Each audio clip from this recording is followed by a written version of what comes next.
Ladies and gentlemen, welcome back to the New Japan coverage. We have some matches for you. I have all of the quarterfinal matches, or preliminary matches, whatever you want to call them. The second round of matches. We got them here for you. So, first up, Naito versus Chase Owens. It was a pretty good match. I learned some stuff. Chase Owens was trained by Kerry Moore and Tracy Smothers. And if you don't know who Tracy Smothers is, yes, you do, because he's the man that wrestled a bear. So that's who's training Chase Owens. Chase Owens had all the mind games by doing like the whole Lij stuff, just imitating Naito, trying to copy his moves. We saw cool Chase Owens pop out the V trigger that I guess was handed down by Kenny Omega, and he calls it the Z trigger. So dumb name, but okay, V trigger makes sense. And then he also pulled out a top rope Styles Clash on Naito. And, Chase Owens as a wrestler, he's fit, but I didn't think he'd be that strong to hold up Naito like that, because Naito's pretty, there's a pretty good size difference between them. Naito hit a running Destino that looked nasty. It was really good. I've never seen that. It was crazy. It was like a weird, RKO type of thing. It was really good. But here's the interesting thing. Naito won with the victory roll, which I guess it used to be like his finishing move. And I know back in the day that used to be a finishing move. That was the match ender. But so far in the tournament, he's won by roll-ups like that, which is kind of interesting. So we'll see where that goes. Next up, we had Kenta versus Sonata. Apparently Sonata's 3-0 against Kenta. Kenta has yet to beat him. We're seeing more of that lack of passion, the lack of fire from Sonata that we saw in his match against Taichi.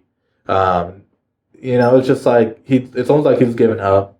A cool and kind of funny spot was Kenta. There's what's called a paradise lock, and it's like that one pretzel lock that they'll do where they're all tied up and they're facing the floor and their bums along, and they'll run and kick their butt. Kenta did that, but he taped up Sonata so he wouldn't get out of it, which is kind of funny. And even though Kenta hit him with the low blow and with the title, Sonata still won. And now we're in the, I guess this will be the quarterfinals. We get Sonata versus Naito, also 4-0 against Kenta. From a Kenta aspect, this was a pretty good match for him, but from a Sonata point of view, it was not his best match. It's just what it is. Now, let me get to this. Tama Tonga versus Aaron Henare. Now, I've mentioned several times, I was not the biggest fan of Aaron Henare, but dude, the man got yoked. The man's been really good. It was a really good physical matchup. And then we had an interesting thing from Tama Tonga, which is when he came out and he got on the turnbuckle and, did his whole fan thing. He did a crossbody on Aaron Henare to start the match. And Henare was really dominant for most of the match. He almost made Tama pass out before he decided to switch into Streets of Rage, which is like a fisherman brainbuster. But because of that, Tama hit the stun gun and hit it twice and won. Which I was kind of hoping Tama Tonga was going to win because, Aaron Henare winning the Never Open weight belt would have been in the future for him. And, I don't think he has not won a single belt in New Japan. I think the Never Open weight would have been a good one. And of course, the Intercontinental one would have been a good one if it still was around.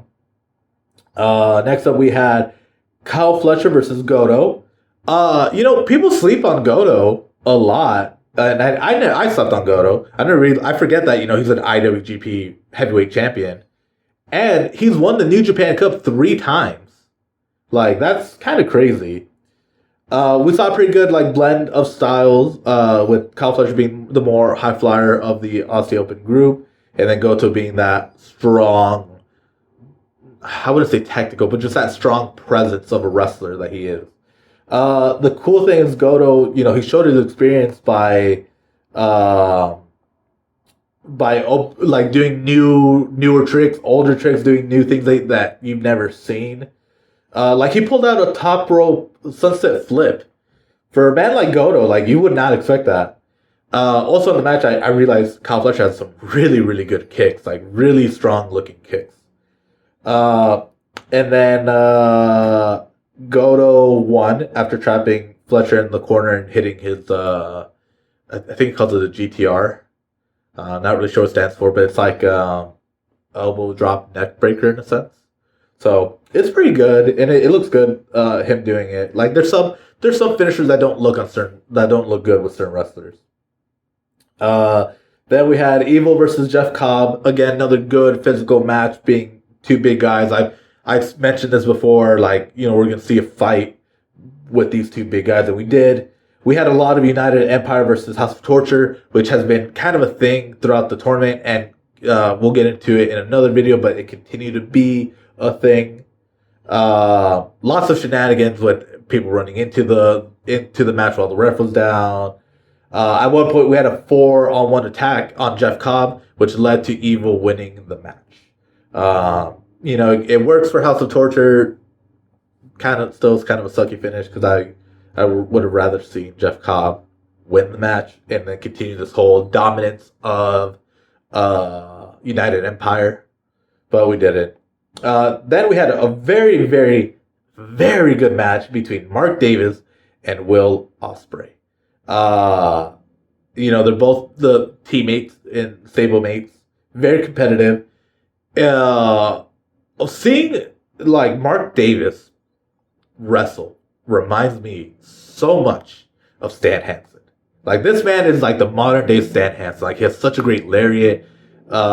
He's just a strong presence. He looks good. He can do a lot of different things. He's a really good wrestler.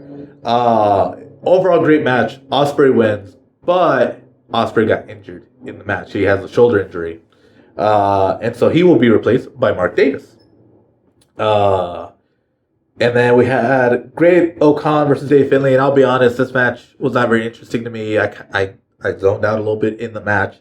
There was a huge brawl at the beginning between United Empire and like Bullet Club, and then just between Great-O-Khan and David Finlay. Like it was just they're just throwing themselves everywhere.